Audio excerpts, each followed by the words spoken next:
സഭാ ശുശ്രൂഷയ്ക്കും സമൂഹത്തിൻ്റെ നന്മയ്ക്കും വേണ്ടി ജീവിതം സമർപ്പിക്കുന്നവരാകണം വൈദികരെന്ന് major archbishop Mar Raphael Thattil.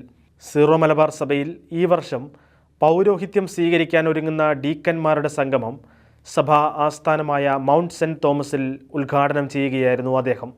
Syro Malabar സഭയിലെ എല്ലാ രൂപതകളിൽ നിന്നും സന്യാസ സമൂഹങ്ങളിൽ നിന്നുമായി 289 വൈദിക വിദ്യാർത്ഥികളാണ് പരിശീലനം പൂർത്തിയാക്കി ഈ വർഷം പൗരോഹിത്യത്തിനായി ഒരുങ്ങുന്നത്. ഇതിൽ 221 ഡീക്കന്മാർ സംഗമത്തിൽ പങ്കെടുത്തു. രാവിലെ 10 മണി മുതൽ വൈകിട്ട് 4 മണി വരെ വിവിധ പരിപാടികളോടെയാണ് സംഗമം സംഘടിപ്പിക്കപ്പെട്ടത്. Major archbishop Mar Raphael Thattil വിശുദ്ധ കുർബാന അർപ്പിച്ച് സന്ദേശം നൽകി.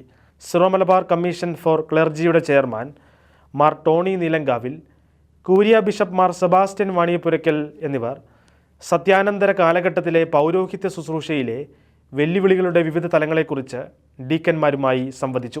Clergy commission secretary father Joji Kallingal, office in charge sister Lincy Augustine, MSMI എന്നിവർ സംഗമത്തിന് നേതൃത്വം നൽകി.